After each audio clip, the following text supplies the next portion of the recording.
Bonjour tout le monde, Pierre Brisebois avec vous pour ce balado sur la dégénérescence maculaire. Aujourd'hui, on va parler. Ça se peut que vous entendiez des bruits aussi, juste vous dire en passant, là, parce que les balados sont enregistrés dans mon petit bureau. Donc, c'est pas dans un studio professionnel, c'est une console, un micro. Donc, j'ai deux chiens, un bébé et un chien en âge adulte. Donc, ça se peut que vous entendiez des bruits, c'est dans la maison. Vous m'en excuserez, tout simplement. Donc, je refais ce que je disais. Alors, bonjour tout le monde. Alors, aujourd'hui, au niveau de la DMLA, on va parler de devrais-je le mentionner si j'ai la DMLA ou pas. On parle à nos proches, à notre famille, au travail, à nos voisins peut-être, à tous ceux qu'on peut croiser. Est-ce qu'éventuellement, ce serait bon de le mentionner? Bien, en premier, vous devez vous poser la question, êtes-vous un bon menteur ou une bonne menteuse? Parce que il faut vraiment être très, très bon pour pouvoir cacher cet handicap visuel-là. Et c'est l'un des problèmes majeurs qu'on a. Parce que quand on parle d'un handicapé, parce que quand on a la DMLA, on est handicapé. Sauf que ça ne paraît pas. Puis on a une image, l'image qu'on a d'un handicapé, c'est quelqu'un soit qui est en fauteuil roulant, soit qui il manque un membre. On est en mesure de le regarder, de dire, ben c'est un handicapé ou c'est une handicapée. Et on est mal à l'aise parce que ça ne paraît pas, nous. Ça ne paraît pas, c'est dans nos yeux. Puis on n'est pas avec la canne blanche qui se promène dans cécité totale. Et il y a comme un malaise. Donc, on n'est pas souffrant, ça n'a pas l'air souffrant, même si on souffre énormément de l'intérieur.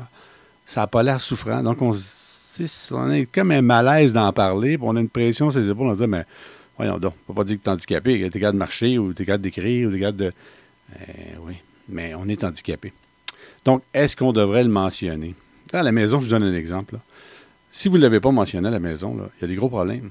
Parce que, c'est pour ça que je vous dis, êtes-vous un bon menteur ou une bonne menteuse? Parce que, si je prends un exemple, moi, lorsque mes filles étaient plus jeunes, ben, des adolescents, des enfants, ils m'ont laissé traîner leurs souliers. Donc, quand moi, je rentrais du travail, j'ouvre la porte et je ne les vois pas, les souliers. Par défaut, ou je ne vois pas que c'est un sac ou une boîte qui a été mis là, ou c'est un sac d'école, exemple, peu importe. L'objet qui est là, qui traîne, moi, je ne le vois pas. Donc, par défaut, qu'est-ce que vous pensez qui va arriver? Je vais risque de chuter ou je vais piler dessus tout simplement. Ou vous allez me dire, mais ça arrive à monsieur, madame, tout le monde de piler sur quelque chose. Oui, mais monsieur, madame, tout le monde va baisser les yeux, va le voir. Nous, on va le chercher tout simplement. Il s'agit que le plancher de bois franc, vos souliers ou les bas d'hiver ou le paquet ou l'objet soit à peu près la même couleur, on ne le verra pas. Tandis que quand on explique aussi aux gens, bien, à vos enfants, à vos proches, écoutez, je ne vois pas certains détails, donc s'il vous plaît, voulez-vous ranger vos souliers? Ils vont mieux comprendre. Puis, quand vous avez la DMLA, vous allez vous apercevoir, là, quand vous venez pour rentrer dans la toilette, dans le salon, peu importe, dans une pièce, vous allez vous cogner l'épaule sur les cadres de porte.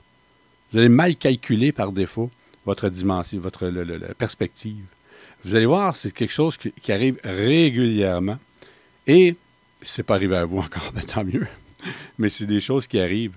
Alors, quand les gens... Alors, vous allez sûrement dire, maudite porte ou maudit corps de porte, c'est sûr que vous allez tout les baptiser. Mais c'est bon de le mentionner. Si vous le mentionnez aux autres, ils vont comprendre pourquoi maintenant vous rentrez dans les gardes de porte. Vous ne serez pas obligé ben, vous allez peut-être être fâché encore, mais du moins, c'est un exemple que je vous donne. Mais des objets, il y a beaucoup d'objets qui traînent. Des verres laissés sur le comptoir, vides, on ne les voit pas. On va les casser tout simplement. Je vous le dis tout de suite. Les verres laissés dans le lavabo. Vous allez faire votre exemple, vous allez laver la vaisselle, vous allez oublier des verres dans le fond. Je vous le dis. Certains, ça dépend de votre éclairage. Là, je généralise. Hein, je ne dis pas que c'est monsieur, madame, tout le monde que ça arrive. Là.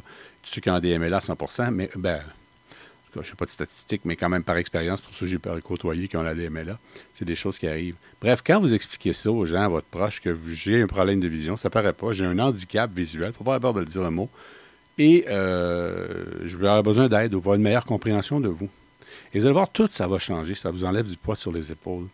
À la maison, c'est plus facile de dire à ses enfants, ben, parce qu'ils savent, papa, maman ont des traitements en ce moment, ou l'un ou l'autre. J'espère que ce pas les deux. Mais c'est un exemple. Donc, les enfants ont une meilleure compréhension. Sans savoir c'est quoi nécessairement la maladie, mais ils ont une compréhension. Mais au travail, c'est là qu'il y a un problème majeur. Au travail, encore là, on a le syndrome de dire, mais je ne peux pas vous dire que je suis handicapé, le visuel, c'est vrai pas. Ils vont me dire, mais t'es avec, pourquoi t'as pas de canne? Nommez-les toutes, là. Moi, je les ai toutes entendues, là. Toutes entendues. Mais je vais vous dire les faits. Les 5 à 7, là, j'y allais pas. Savez-vous pourquoi je n'allais pas dans les 5 à 7? Parce que je n'étais pas en sécurité. Parce que je ne voyais pas. Il y a trop de monde. Le temps que ma vision s'ajuste à chacune des personnes devant moi, par défaut, je rentrais dans les gens. Bon, étant donné que l'alcool et l'intoxication, à un moment donné, c'est pas tout le monde qui sont joyeux. On appelle ça des vins tristes, des vins joyeux. Donc, il y en a qui peuvent être offusqués de dire, ben, tu me rentrais dedans. Ou encore là, au lieu du cadre de porte, ben, c'était à son épaule que je frappais. Alors, peut-être que vous vivez la même chose au niveau de la DMLA. Alors, peut-être que dans les soirées de famille ou même au travail, vous n'êtes pas à l'aise. Alors, moi, je n'y allais plus dans les 5 à 7. On me disait, mais pourquoi tu n'y vas plus? Pourquoi tu ne viens pas, Pierre? Mais je ne voulais pas leur dire. Je ne voulais pas leur dire, j'ai un handicap visuel. On aurait dit encore là, mais tu n'as pas l'air handicapé. Et là, toute cette situation-là.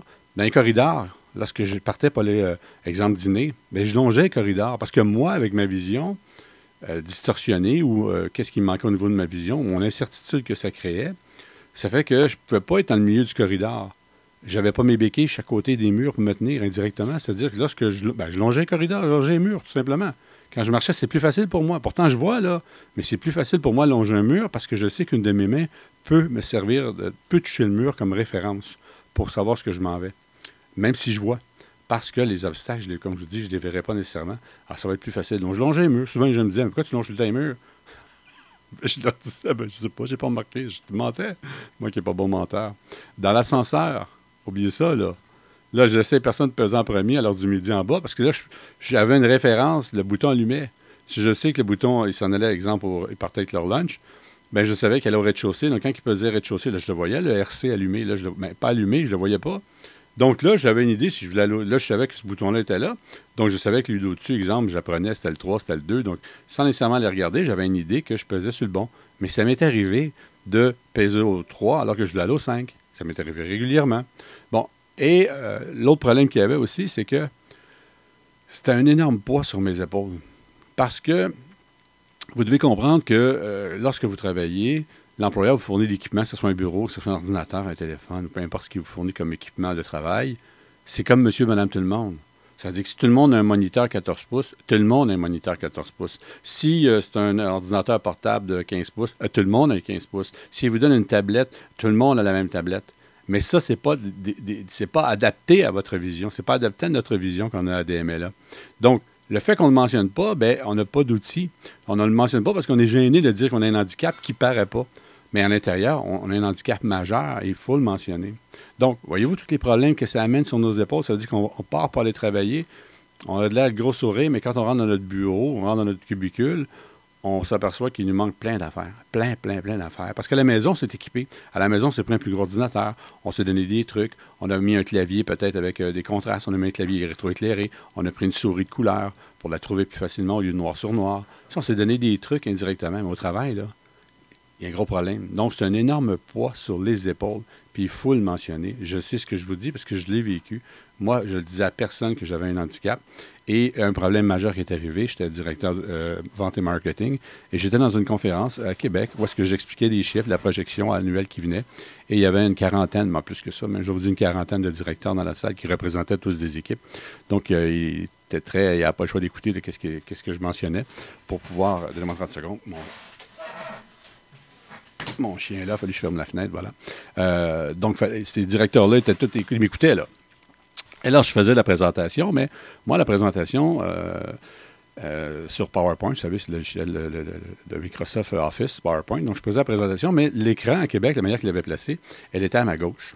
Donc, à ma gauche, étant donné que ma vision est plus là au niveau central, mais il l'ignore, là. Alors, les chiffres, quand c'était le temps de présenter les chiffres, j'ai tout présenté, c'était pas si pire. Mais quand c'était le temps de parler du pourcentage annuel, où est-ce qu'on était rendu, puis on avait des scores vraiment impressionnants, j'ai pas donné le bon chiffre. C'est genre, je vous donne un exemple. Le vrai chiffre, c'était 95. J'ai donné comme 65 parce que je ne le voyais pas. Mais là, je suis devant 40 personnes, mon patron, le vice-président des ventes, l'équipe de Québec au complet. Alors, il m'écoute, puis c'est moi le chef indirectement. Donc, il veut s'assurer que le chef ne se plantera pas. Et là, je donne pas le bon chiffre. Et là, le vice-président à la blague dit, Pierre, tu devrais mettre tes lunettes. C'est pas le bon chiffre que tu as donné. Là, tu as parti à rire tout le monde, mais ça riait pas de moi, ça riait juste parce que le vice-président avait dit cette blague-là. Donc, je ne donne pas le bon chiffre, tout simplement. Et là, ça m'a laissé un goût amer en disant, bien, s'il savait, il aurait compris.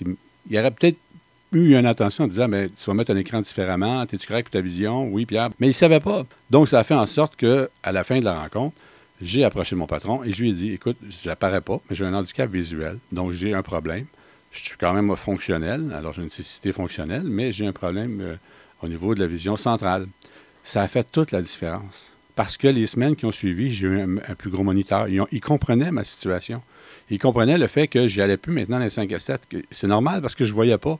Donc, si je devais aller dans les 5 à 7, bien, ils me réservaient une place indirectement, pas près du bar, mais près d'une place qui était sécuritaire pour moi, que je ne pouvais pas trop bouger, c'est près de la toilette. Ça veut dire que je pouvais jaser avec les gens. Mais si je devais me déplacer, je ne rentrais pas dans 15-20 personnes intoxiquées avec dans des verres dans les mains puis causer un paquet de problèmes.